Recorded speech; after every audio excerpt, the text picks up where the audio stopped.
Love is a powerful thing. That was one of many simple truisms that Ted offered me during our weekly update meetings.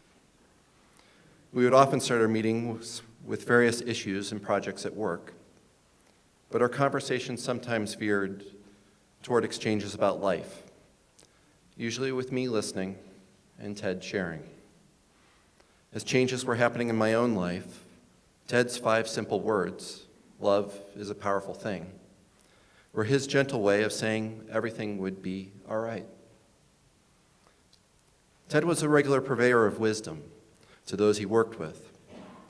In having these conversations, he would often reflect back on things in his own life, with his own family, in a personal kind of way. He wanted to be funny in telling these stories. They often had another purpose, however.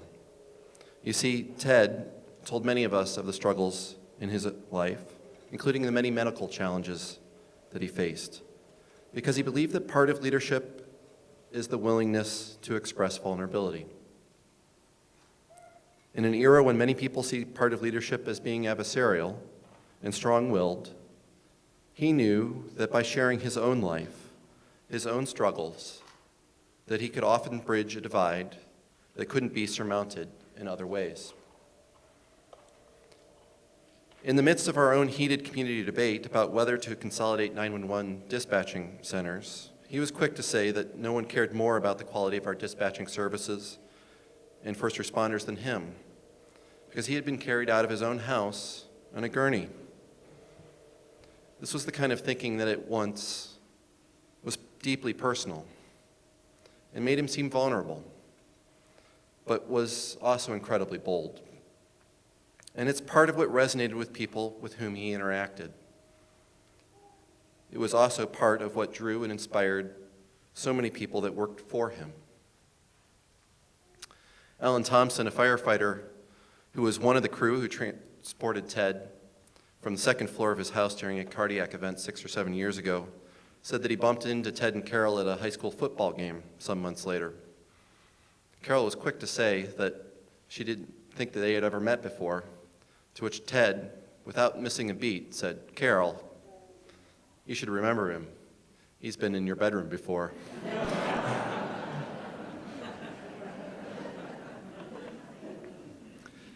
Ted claimed that he had been led to a career in public service by a city planner from Dayton, who took him up in a tower in downtown Dayton during a shadowing experience.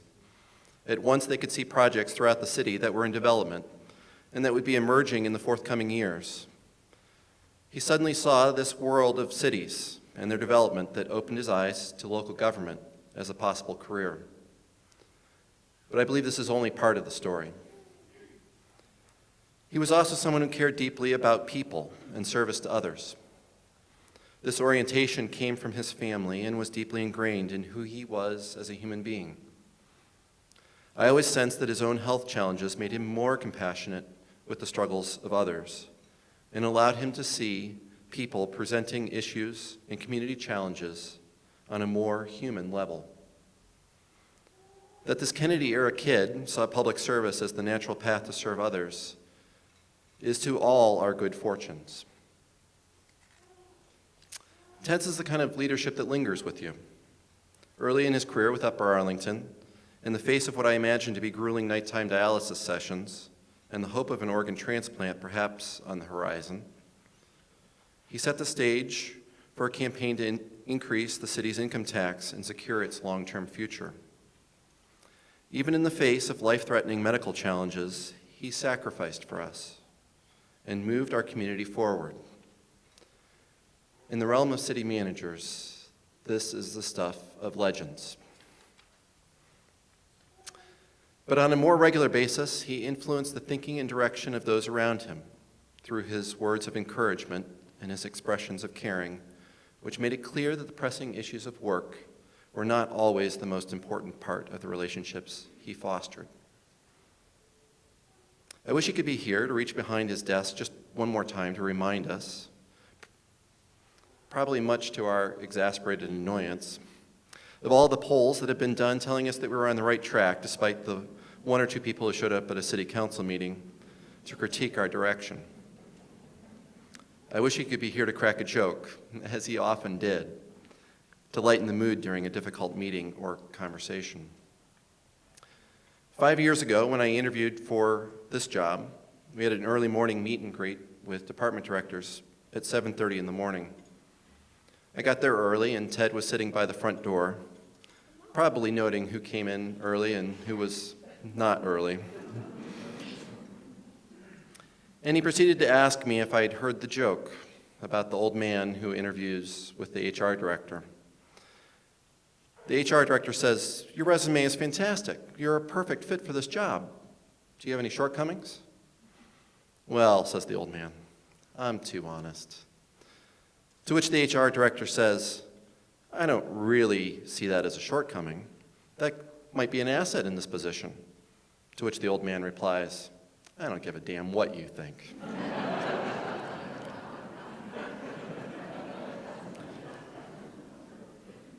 Ted knew how to use humor at almost any time of day or in any situation to cut the tension in the room. Unfortunately, he isn't here with us anymore except in spirit. Today and in the coming days and weeks, many of us will reflect on his legacy and what he meant to Upper Arlington and to public service more broadly. You can help honor his legacy by mentoring someone else in local government. You can help honor his legacy by recommitting to the calling of public service that was so ingrained in him. Innovate. Don't be afraid to try things. Be bold. And encourage thoughtful decision-making by understanding the data were some of the lessons that he lived by in his service. But most of all, remember that love is a powerful thing. Ted's love stretched beyond his wonderful family to his extended family, all of us, and the work that he did every year through his career servicing communities. In doing so, through his love, he impacted all of us and communities like Upper Arlington for generations to come. Love is truly a powerful thing.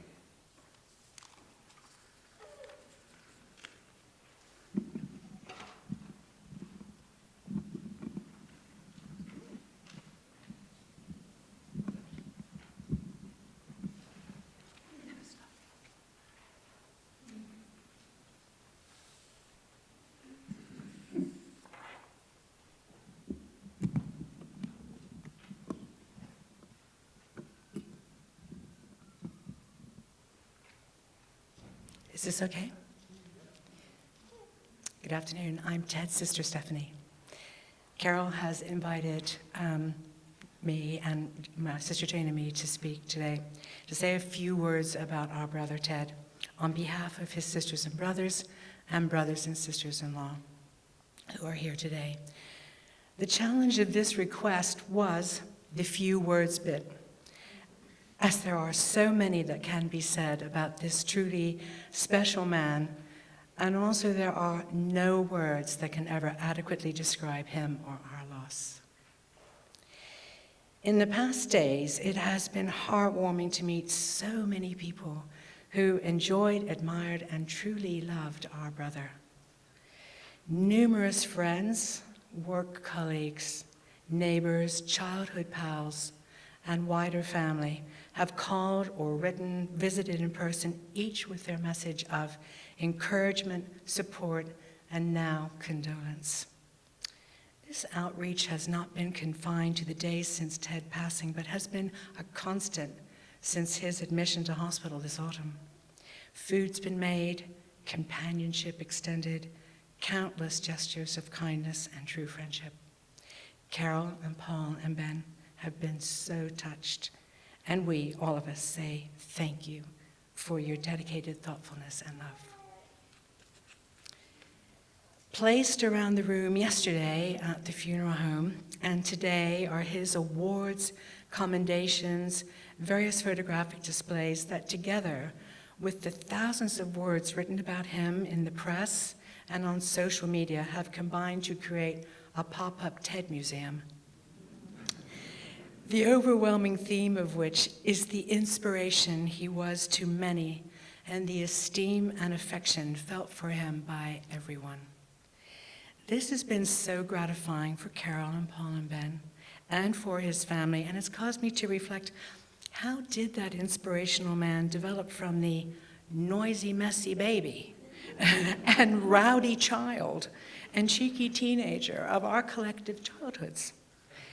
For him, as for all of us, the seeds of our adult lives are sown in our childhoods. Ted's was spent in the happy chaos of our large Catholic family in Dayton. Ted, and for the record, he was also known to his family and closest friends as Theodore, Theo, and of course, adorably, Teddy. Teddy was the fifth of 7 children and the youngest son of Midge and Virginia Staton, kind, hardworking, loving, and committed people that, despite their very busy lives, always made time to help others. Attributes and qualities imprinted on their sweet little boy. Theodore was blessed with, and I'm sure he would see it this way, 2 older brothers, 2 older sisters, and 2 younger sisters. A position in the family that was clearly instrumental in the development of the executive skills he employed throughout his career. If the skills of English prime ministers are forged on the playing fields at Eton, then it is not a stretch to say that Ted's were acquired in the daily scrimmage to use our household of 9's one and only bathroom, or in the nightly negotiations with his brothers Chris and Matt, which of them was to have the coveted top bunk. Team Management 101 was learned at our mother's knee, as she deftly handled the me-first demands of 7 insistent children, fighting over the best seat in front of the television or the largest slice of cake, no doubt provided Teddy with early lessons in skillful conflict management. Ted's unforgettable smile is reminiscent of our father's, whose thoughtfulness, natural wit, and sense of humor he shared, although it is fair to say that Ted's humor was frequently much more colorful than ever ventured by our dad. Evening meals were eaten together every night. No one was allowed to eat before we were all at the table, and no morsel of food crossed our lips until we had said our prayers. Prayers we still say today before one of our big family meals, including at Thanksgiving dinner this year, when, with Paul and Ben on either side of their dad, each holding one of his hands, we once again said that same prayer together. Ted's ambitions were obvious from a very early age. Matt, 2 years older, his lifelong partner in crime, remembers a day in grade school when the bishop came to visit. All the children were gathered in the auditorium to hear his words of wisdom, and at the end of his talk, the bishop asked some of the children to tell him what they wanted to be when they grew up. Fireman, one replied. A doctor, called out another. Teddy raised his hand. Yes, son? Ted stood up and he said in a clear voice, I want to be Pope.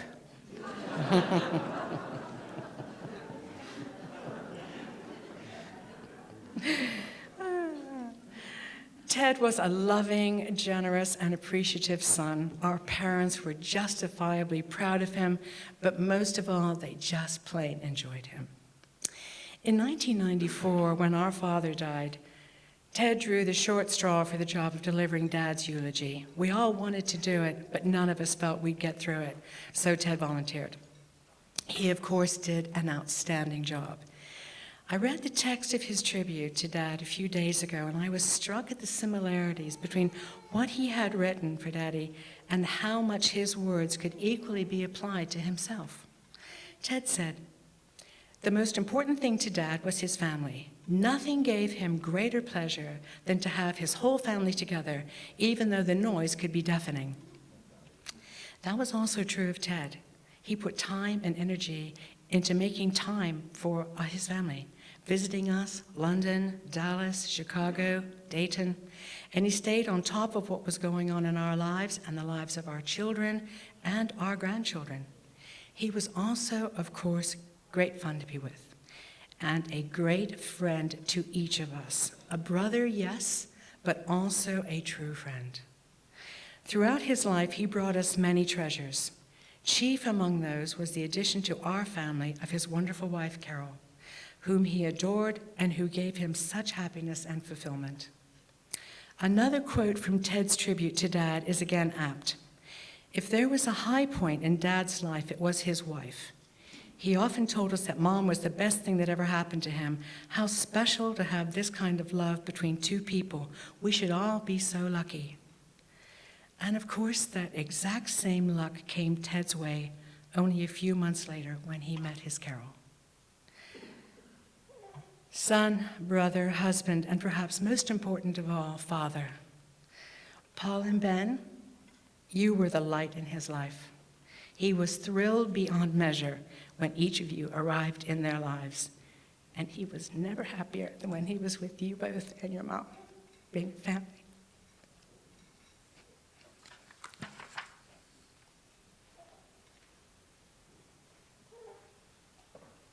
Hi, I'm Ted's sister Jane, and I'm going to try to pick up where Stephanie left off, and she did a great job of holding this together, that's right. So Stephanie alluded to the infamous Carol.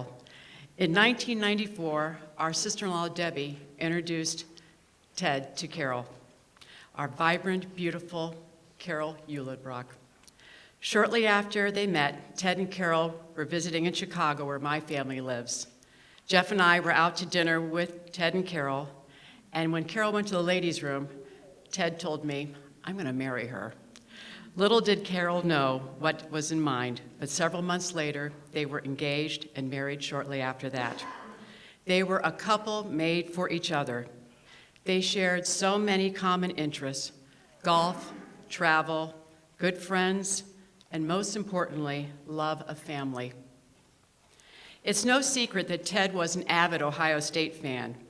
We shared many family times watching football at Ohio Stadium, in East Lansing at Michigan State, or gathered around the big screen at someone's home. I know that Ted always had to be politically correct when Ohio State played Michigan State. He and Carol even had a flag that was half OSU and half MSU that they flew on game days in East Lansing, but we all knew where Ted's allegiance was. Several of us were together this year with Ted watching Ohio State crush Michigan. It brought a big smile to Ted's face. Ted did love to travel. He and Carol traveled both internationally and throughout the good old United States. Paul and Ben were along on many of those trips, and I'm sure that those trips were the highlights of his travels. Ted was a natural tour guide. On a trip we took with him to Washington, D.C., he had everything planned out: where we stayed, what we did, and where we ate.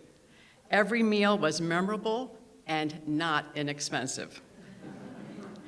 He took my parents to New York City for a weekend where he rolled out the red carpet for them everywhere they went, capped off with dinner at Tavern on the Green, a trip my parents spoke about for years afterwards.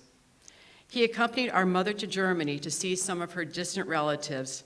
Mother loved sharing that time with Ted, and he loved being with her. He was an absolute wonderful son. We have had many Staton family vacations, beach vacations, that have left an indelible mark in our memories. Carol's first exposure, weeks after they got married, was one of these vacations in Panama City Beach, where Hurricane Erin decided to land 50 miles away from our condo. At that point, that was probably the least of Carol's worries. The Staton family hurricane was a much bigger force to reckon with. Ted relished these vacations and loved having his boys share in the Staton madness. Ted loved just relaxing with the family, enjoying the camaraderie, the cornhole competitions, and of course, sharing his famous jokes. These were indeed special times. Ted's move to Michigan brought an unexpected benefit: the acquisition of their beach home in Rogers City on the shores of Lake Michigan, or Lake Huron. Ted found this place to be an ideal escape from the day-to-day stress where he had a chance to truly decompress. This was a place of wonderful family time with Carol, Paul, and Ben. Fortunately, many family members and friends were able to share this little piece of heaven with them. At the conclusion of every trip there, Ted and Carol would walk out to the beach and just bask in the beauty and tranquility of this treasure, pure paradise. Ted's legacy will never be stronger than what he has left to his boys, Paul and Ben. A legacy of the love he had for them and the pure enjoyment he had in the everyday activities of life. Playing a round of golf with Paul, watching Ben in his aquatic sports, or coaching their athletic teams. These things brought great pleasure to him, and I want Paul and Ben to focus on these wonderful times. Although your dad may not be here in person, he will be with you as a driving force for the rest of your lives. We can't talk about Ted's life without mentioning his valiant battle over cancer after his diagnosis in mid-September. In those months of frequently challenging treatment, Ted and Carol were supported by the dedicated, tireless, and often innovative physicians, nurses, and therapists at the James Cancer Hospital at OSU, to whom we are all forever grateful for what they did for Ted. A special acknowledgement goes out to the entire team at the City of Upper Arlington for the amazing support that they have provided to Ted during his illness and in the days passing. We could not have possibly done this without them. Thank you so, so much.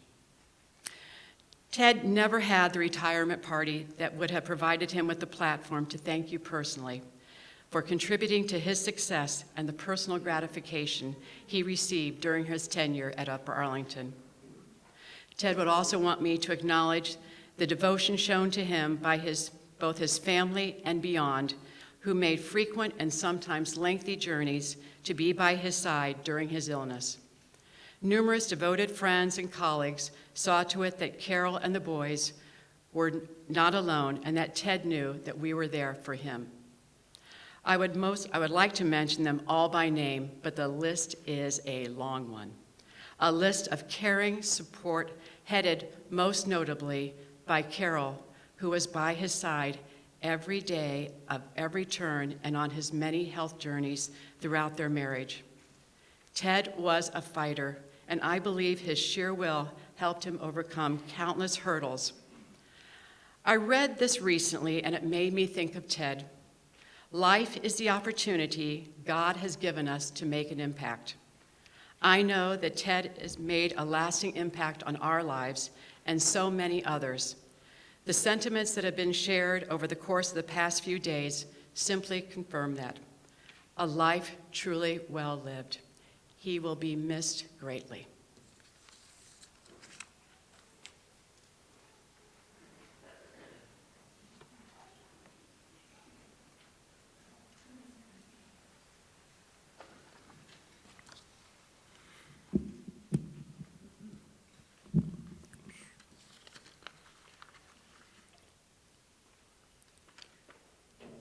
A reading from Ecclesiastes, and my name is Jeff Cleary. I am the brother-in-law of Ted Staton.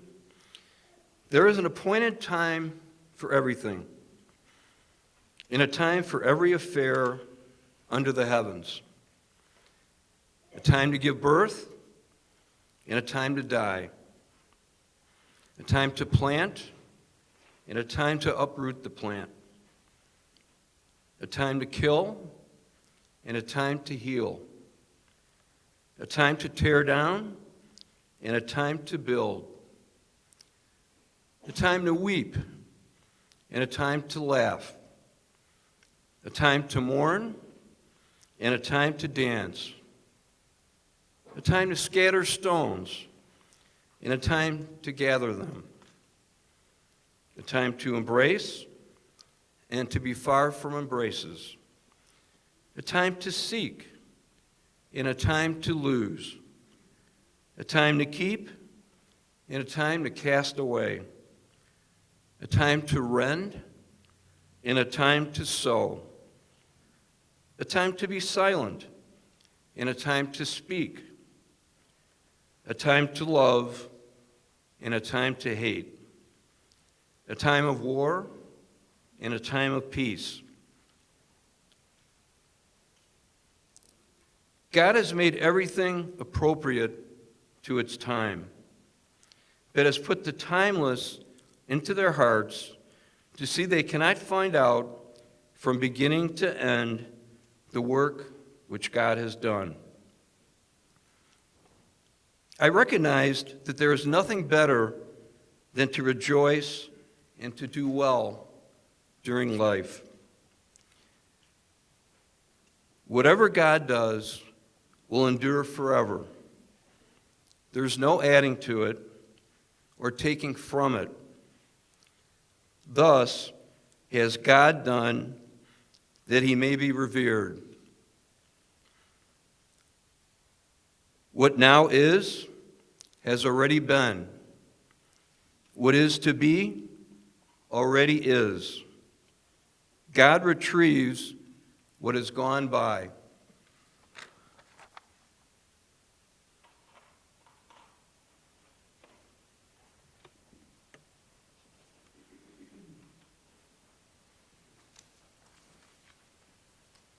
Good afternoon.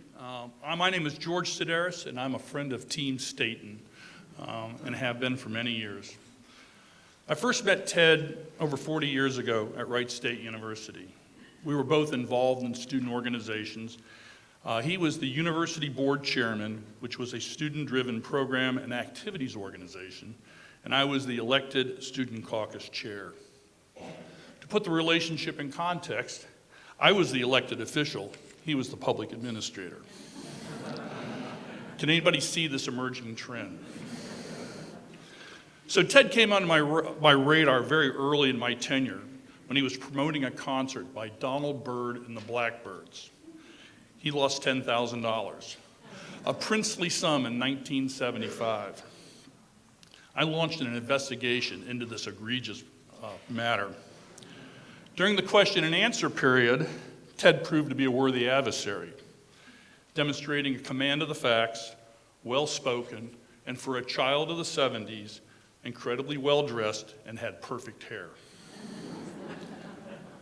So he had this habit of this sly, boyish smile before verbally nailing your argument to the wall. I was going to say, trumped your argument, but I think Ted would object to the use. We got the issues resolved and we moved on. And from all reports, it appears to me that Ted has gotten a lot better at managing projects. What I did not know at the time is what a worthy friend he would become as well. It was not only a matter of time, but we were hanging out at the faculty lounge at Wright State, drinking beer and debating the issues of the day, that our friendship flourished. It was there that Ted introduced me to his best friend since grade school, Tim Cambage, and his brother Matt. You see, Ted collected people, and not in a creepy way. He blurred the line between friends and family, and with Ted, it was more of a tribe, seamlessly blending friends and family into his life. And once admitted, you were a lifelong member. And as a member, you got access to all the really juicy stuff about the real Ted Staton. 3 things I'd like you to know about my friend Ted.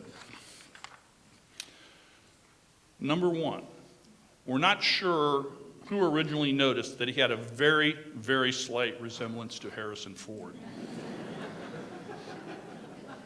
Many of us believe that it was limited to his hair, but Ted fully embraced the notion that it was much more. One game we would play when we were out and a server thought he looked familiar is we would drop subtle hints about who he might be and let the ruse unfold.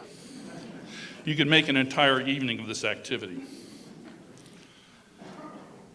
The second thing I'd like you to know, it's no secret that Ted suffered with his whole life with medical issues. One affliction that affected the people around him was his generic inability not to tell puns. While Ted did possess a great life, and from a distance, he knew what humor looked like, mastering the art of joke-telling eluded him throughout his life. I can only surmise he left it for his staff here at Upper Arlington. No gathering around the dinner table was complete without Ted telling a joke, Carol rolling her eyes, and the much expected groan rising forth in the assembled party at Ted's latest attempt at humor. Ted was a devoted member of the Democratic Party, always championing their ideals and the willingness to debate the issues of the day, with keen insights and understandings and a professorial attitude, and always the willingness to listen. My favorite witticism of Ted, and probably the closest he strayed towards humor with me, will always be, it's okay to be right, just as long as you know that does not mean you are correct. I know I speak for all of Ted's friends when I say that Ted's friendship was a true gift and an immeasurable value to our lives. He was generous with his time, his counsel, his humor, and his love, and we loved him too. Thank you so much for your time.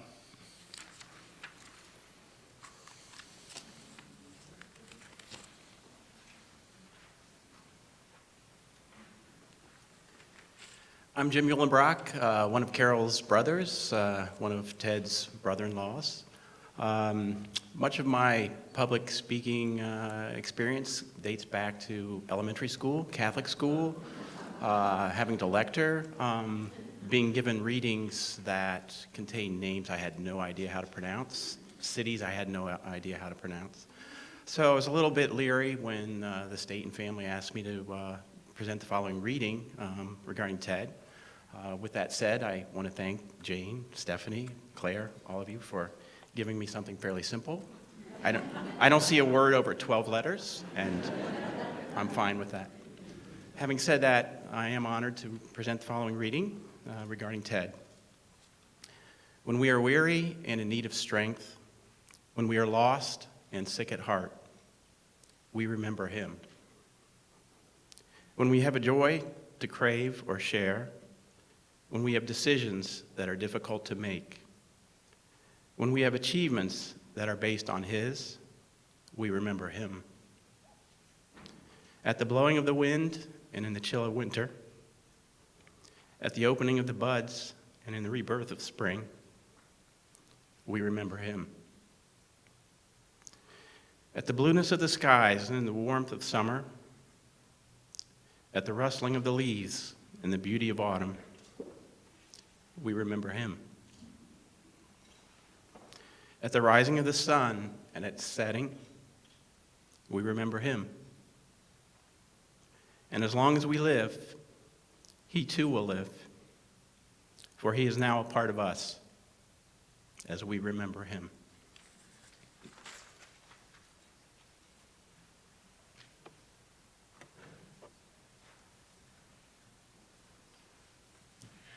I first met Ted when he was a student and I a teacher at Chaminade High School in Dayton. Ted was obviously a smart kid, and he was very well respected by his classmates. 9 years later, I hired Ted to be an analyst at the Office of Management and Budget in Dayton. He quickly did excellent work, and there was a local public administration organization that wanted to recognize an up-and-coming public administrator. Now, the thing that was unique about this is they offered a $500 honorarium that went along with this. So we in the Office of Management and Budget said, Ted, we will nominate you for this, and we think you're a good contender, but we strongly encourage you, $500, a lot of money, we strongly encourage you to maybe share this and have a party with your staff. Well, at the time, Ted was also teaching a course at Wright State, and he did win. And he did throw a party, a good party. And I think those of us who know Ted, he didn't shy away from a good party.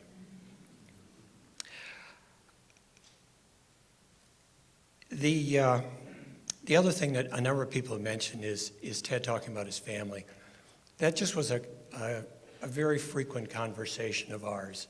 The talking of his family, his siblings, I heard about that throughout life. And there was one story he told that I thought really sort of capsulized it. It was in the 8th grade. He was running away from the police Nobody said he was a saint.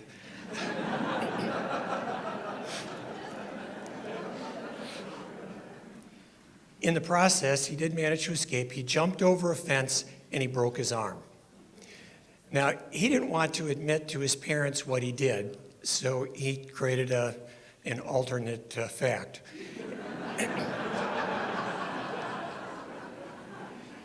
And told his siblings about this. And the siblings towed the line. And he proudly told me, I don't know if it's true or not, but he told me that his mother and dad still didn't know what he was doing when he broke his arm. They're shaking their heads up here. Ted eventually assumed a lot more responsibility in the City of Dayton organization, and I watched his leadership style, and I thought it was a good one. He would give people directions and a goal and objective and say, this is what I want. He'd provide the support to the people, give them the freedom to do it. And you know, that style created, or that management style created a sense that people really liked working for Ted. And I think that's a great sign of a manager and a leader. The last project he took, one of the last projects he took on before he left Dayton was to manage an income tax campaign. And we did that every number of years. And this particular one ended up with an 87% yes vote on the tax campaign. Not too shabby. Ted inspired many of us here today. He was a family man. He enjoyed life. He enjoyed a good time. He was a very good leader. He was a man who made a difference and who inspires us to do the same.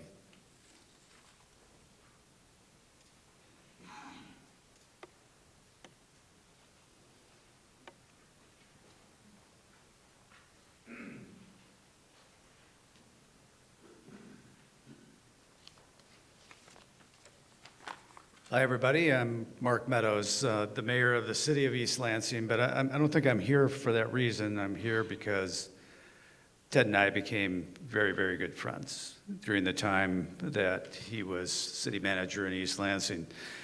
And I would just want to compliment everybody who held it together already up here, and I'm not guaranteeing that I will. Carol told me that, we should keep it a little light, and I'm going to try to do that, but I have to tell you that I've spoken at things like this many times. And this is the very first time in my life that a dear friend has passed away. So I find it a little bit different. There's, of course, the sadness, but there's also a lot of anger in me about the loss of somebody at age 63 who loved his family so deeply and had an opportunity to spend time at this wonderful place on Lake Huron with the love of his life and his children, who will not be able to do so now. So, one of the tributes to Ted is the relationships that Ted was able to build during his lifetime. Today, not only myself, but former Mayor Sam Singh from East Lansing, former Mayor Nathan Triplett from East Lansing is here, former council member Kevin Baird, all of us who had an opportunity to work with Ted for so many years. Sam and I think, spent 12 years working. Either Ted was working for us or we were working for Ted. We were never really quite sure. And when somebody mentioned that one of Ted's, little things was to be bold, I remember Sam Singh telling him, "You have to be bold." And Ted looked like he already knew that. And I want to mention this photo over here. Now this is one photo, and I think it's a beautiful photo. But this photo over here, if you have not seen that look on Ted's face as he told you an off-color story or a joke, you don't know Ted very well. So that's a great photo, I might add. Ted came to East Lansing, and I have a little note here. It said, was it Ted who was lucky, or was it East Lansing who was lucky? Yeah, Ted was looking for a job. He was out of a job when he came to East Lansing. And the answer is, of course, that we were really, really, really lucky. Because it's impossible for a city of our size to find somebody with the background Ted had when he came to the city, the experiences that were mentioned earlier, the departments that he had been in charge with. We usually just don't get that. He was a unifier, not a divider. Someone mentioned his management style. I can tell you, I asked him at the time because he came into the city of East Lansing at a time when the city was extremely divided. He was a unifier, not a divider. He was someone who I asked, you didn't replace any of the management personnel who were at the city when you came in. He said, that's not my job. I changed the culture. If they can change also, they're going to keep working here. He doubled the size of our city during the time that he was there. I mean, I can give you a list of all the accomplishments that Ted had there. You know, we didn't have any recreational opportunities in the city. Ted brought them there. The soccer complex, the aquatic center, all of those things were under Ted's leadership. He doubled the size of the city in order to take the burden off of homeowners in the management and operation of the city, and he was very successful in doing that. He once built a road up by the side of the city, and it was like Field of Dreams. His whole theory was, if you build it, they will come, and they came. And now we have businesses all over that road. But and Sam can affirm this, Sam Singh can affirm this, an awful lot of the decision-making regarding the future of the city, the expression of the vision of the city, was accomplished after council meetings at Reno's, as we drank beer and talked about exactly what was going to do. So when someone says that Ted wasn't afraid to have a drink every once in a while, that was true. So let me talk about this friendship also, because I have the note here. Was it Mark Meadows who was lucky or Ted? And it was Mark Meadows is the answer to that. 25 years of great friendship. Carol and Pam, my wife Pam, and other friends of ours socialized on a consistent basis. We saw these boys come home to their house. Ted was a golfer, and I love to play golf. I'm an ex-assistant attorney general and play in leagues with ex-assistant attorneys general, and Ted became a honorary ex-assistant attorney general because he played in all those leagues too. He was very competitive, as everybody knows. He wasn't afraid to lose his temper. He did that every once in a while. But he also acknowledged that Carol was a way better golfer than Ted would ever hope to be. And Ted was kind of a dandy. You know, he loved to cook. He knew a lot about wine, and none of the rest of us did. You know, a box of wine was fine for us. So. But the best thing about those dinner parties with Ted was that you always knew one of two things would happen. Either Ted would fall asleep at the table, or Ted would just disappear to go fall asleep. You know, there were many nights when Carol would say, well, I think Ted is gone for the evening now. So thank you for asking me to talk about Ted today. I loved him, as I know all of you did, and I will miss him dearly.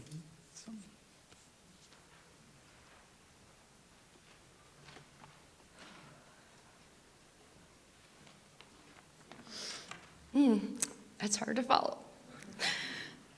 Good afternoon. Good afternoon, friends. Good afternoon, as Ted lovingly called you, Pablo, Sweet Carol, and Benito. My name is Marie McKenna Wicks, and I'm going to have to take my glasses off. I'm one of the many folks in this room who had the good fortune to call Ted a colleague and a friend. 14 years ago, candidly, I was on a first and last date. I summoned up the nerve when my date went to the restroom to introduce myself to Ted at a place called Beggar's Banquet, not Reno's, but up the street, in East Lansing. He was sitting with then and current Mayor Mark Meadows, most certainly conducting a council council meeting post-mortem. Needless to say, 11 months later, I was a proud employee of the City of East Lansing, where I worked for 12 years and had the pleasure of working with Ted for the first 6. Carol asked me to speak to you today about all the work Ted did around helping to promote women and minorities in local government. I started to write my own statement, but a dear friend and colleague of ours named Pam Antiel of Santa Barbara, California, put a beautiful tribute to words, and I am tremendously honored to read it on her behalf and honored to be speaking today. Pam is in California, but she was able to visit Ted several weeks ago. These are her words, but no doubt they tell a story to which many of us can relate. I met Ted over 20 years ago when he was the city manager in East Lansing, and I was contemplating a return to government after being in the private sector for several years. From that first day we met for coffee, he became a lifelong friend, supporter, and mentor of mine for over 20 years. Everyone here today knew and loved Ted Staton, whether family, friend, or work colleague. He was that kind of a guy. He was someone who always took the time to listen, to empathize, or to gently steer someone into another direction if needed. Ted also wasn't shy about telling me when I was full of baloney, and by that I mean another word if you get my drift. I can remember a time or two when I needed to hear, get over yourself and move on from some situation or another. It was always the correct advice.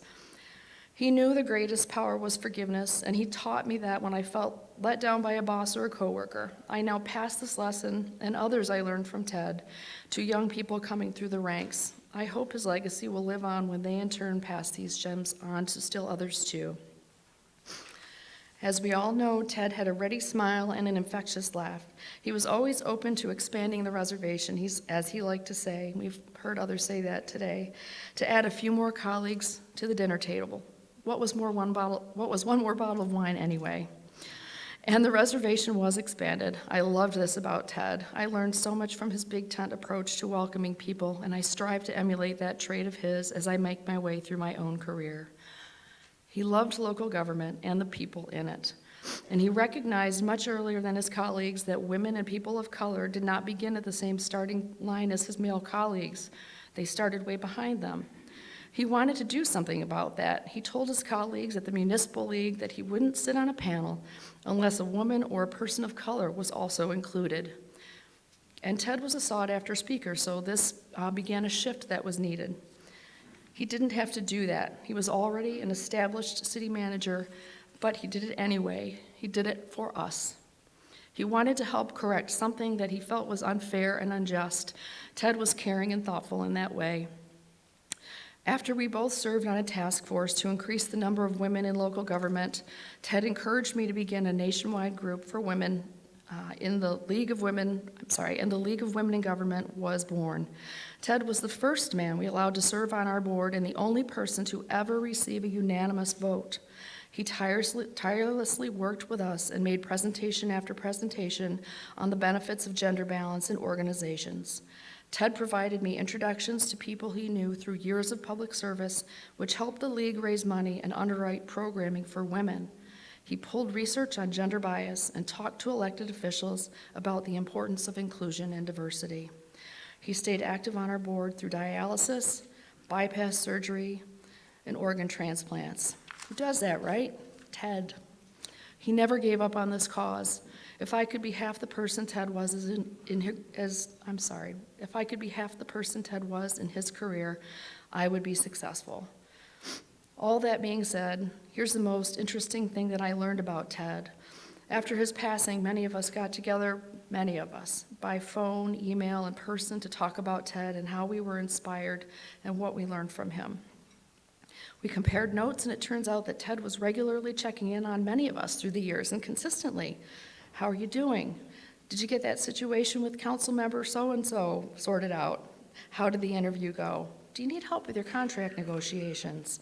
And on and on. He was mentoring and helping everyone. We all thought, oh my God, Ted was cheating on me. True story. All right. In truth, he was systematically urging all of us women to move ahead, and incidentally, he brought us together, which is a wonderful thing too, that we could do it and in a way that makes each of us special. The list of people he's mentored, supported, and cheered on, women and men, is long. I don't think we will ever know how many lives he touched, how many careers he's changed, but suffice it to say, it is thousands as each of us pass what we've learned on to others. Local government is in good hands under Ted's mentoring. Carol, Paul, and Ben, I wrote this to make sure you know about this side of your husband and dad, because I don't think he ever told you about all the wonderful things that he did for others. He was an amazing man, and all of our lives are richer for knowing him. Thank you.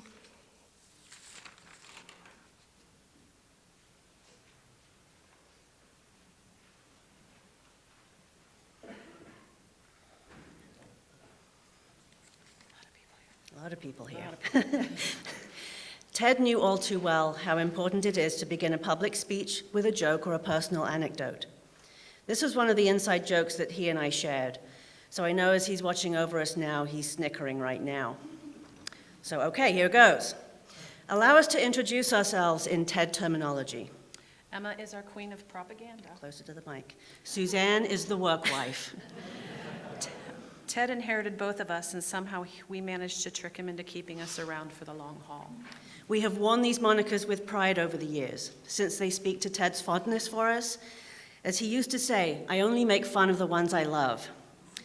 As most of our colleagues here can probably attest, he really loved Suzanne and I a lot, based on the level of ribbing that we received. Ted was my work husband for 7 years, and I want to share a few things about Ted that only a work wife would know. When you start working for a new boss, you give him a probationary period to figure out how to interact and form a good working relationship. After about a year, I felt our relationship was broken in well enough. When Ted first arrived in UA, his hair was a darker shade of fake. He told me one day, close to the 1-year anniversary mark, that he had a hair appointment. My reply was, so why don't you stop coloring your hair? He looked at me and he didn't say anything, and his hair soon began to take on a natural, handsome hue of silver. I knew we had reached an even greater depth of understanding when I found myself telling him to get his eyebrows trimmed.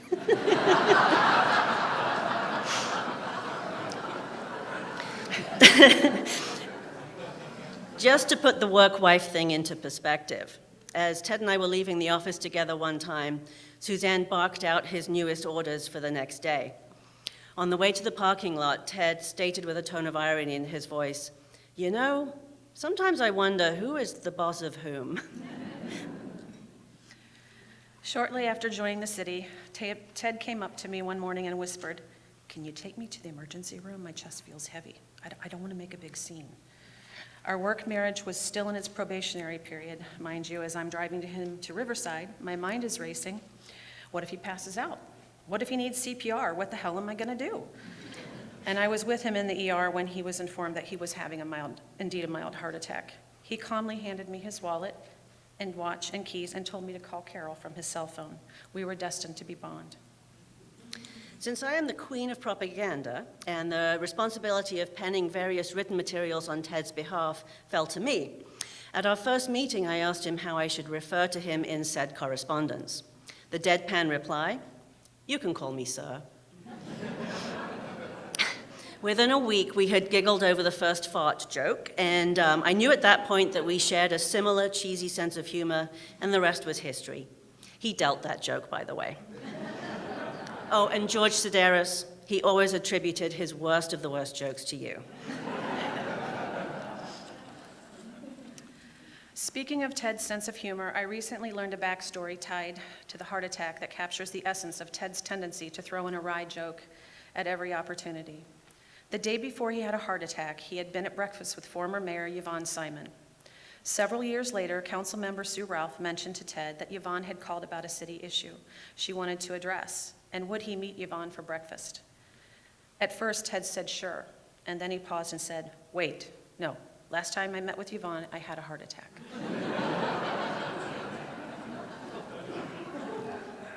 Ted's mastery of English grammar terrified me, since I tend to write by intuition, which, by the way, is much like my husband's driving. Whenever he pointed out that someone had incorrectly ended their sentence with a preposition, for example, where you at? instead of, "Where you at?" fill in the blank. And we know what the blank would have been. I worried that he would ask me to diagram a correct version of the intended sentence for the offending party. It didn't matter if you were writing a letter for him or speaking for him. If you made an error, Ted would correct you. One lesson I will never forget and use with my children to this day is the correct application of the word done. I asked Ted one day if he was done. He replied, "Mrs. Beach, done is how you want your steak. People are not done, they are finished." And I haven't said done since. WWTD. What would Ted do? Ted understood that in his role as a city manager, he was under a microscope and held to a higher standard. People can do strange things. Every once in a while, he would find himself the target of misplaced angst. When this happened, his MO was to tackle the issue head-on, always professionally and always with respect, but he never shied away from setting the record straight. On more than one occasion, Ted directly dispatched a UA Everyone email alerting staff to the issue, addressing it, and nipping the rumor mill in the bud swiftly and effectively. When he was diagnosed with cancer in the fall, his immediate step was to personally inform all of us of the challenge ahead of him. In Ted's absence, we have found ourselves wondering what Ted would do on a number of occasions. That one simple question, what would Ted do, has shed light on our dilemma, it's untangled our emotions, and it's helped us understand the correct path to take. A relatively new colleague of ours is Abby Cochran, our Human Resources Director. Ted hired her, but he was already on medical leave when Abby's first day rolled around. As you can imagine, over the past week or so, we've been sharing many Ted stories. We've marveled at his leadership abilities, and we've sat silently together in deep thought. Abby shared with me that after hearing of our tales of Ted, it's abundantly clear to her that each of us carries something of Ted with us. He's in the fabric of our organization. He's a huge part of how we work together. And he has set the standard for how we approach our service to the community. I'm sorry. It's okay. The last full conversation I had with Ted was in December. He asked me to pray for a kinder, gentler God. When I visited Ted a couple weeks ago, I could see he wanted to tell me some things, so he did. He hadn't been able to tell me to do one thing for 4 months, and it was bottled up. And I could see he had something to say. He had a lot to say, but his voice just wasn't there. We prayed that day, and he mouthed the words, "Amen" to me, and I left. Ted is the true definition of fortitude. He was my boss, mentor, coach, work husband, and dear friend, and I am so grateful and honored to have worked with him and known Ted for 7 short years. I have heard from a few folks of late that Ted told him I made him look good. Trust me, making Ted look good was the easiest part of my job. Keeping up with him, on the other hand, now that was the challenge.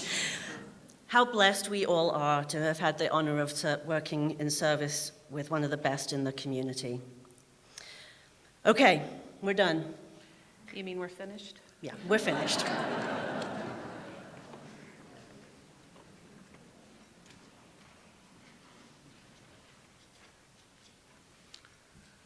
Well, good afternoon, everyone.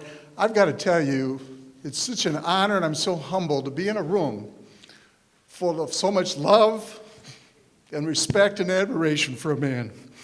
And to Carol and Ben, Paul, on behalf of the city council, the residents, people who work in this community, we thank you for loaning us your father and your husband. He made a big difference. This is going to be hard for me. After the State of the City address, Emma Spate and I went over to the hospital to give Ted his award for stewardship and his visionary leadership. And I walked in and I told Ted I had just left his Rotary Club. And I had told the Rotary Club that he was a giant of a man, and a giant as far as being a city manager. And he looked at me kind of funny, and then as best he could, he smiled, and I actually think he started to laugh with the thought of this man well under 6 feet tall was being considered a giant by his Rotary Club. But he was a giant. And there's examples everywhere. Drive down Tremont Road, and we now have a street that has been completely reconstructed and is a model for other thoroughfares. Not only is it sound from an infrastructure standpoint, but aesthetically, it's a wonderful street. Now, Ted didn't do that alone. He had an engineering department, but he hired that engineering department. That's something we don't talk enough about. The man had incredible insight in the hiring and the selecting of people. And then he gave those people the opportunity to work on their own. He mentored them, he encouraged them, and he supported them. And the work that they did on Tremont Road is only one example. But the man was a true leader. And if you take a look at our city right now financially, it's in very sound financial state. But that took a lot of tough decisions on Ted's part. He had the courage to step forward as we were coming out of a recession, to put together a campaign to raise taxes in this community, and it passed overwhelmingly. We'll also can always remember this giant when we drive through this city and we look at the economic development that's here, whether it be the Wexner Medical Center, the Ohio Health Facility, or the soon-to-come Gateway Project that has the potential to bring in $1 million more to this city to keep us sustainable and in good shape for the future. That's what this giant's done. And one thing I'll always remember, in the coming summers as I drive through this community and I see all those construction orange barrels, I'm going to smile. I'm not going to curse the orange barrels anymore. I'm going to smile because those orange barrels will be a remembrance of Ted Staton. So on behalf of the City Council, on behalf of our entire city, I say to Ted, thank you for a job well done. And may you now rest in peace. We will miss you, my dear friend. Thank you.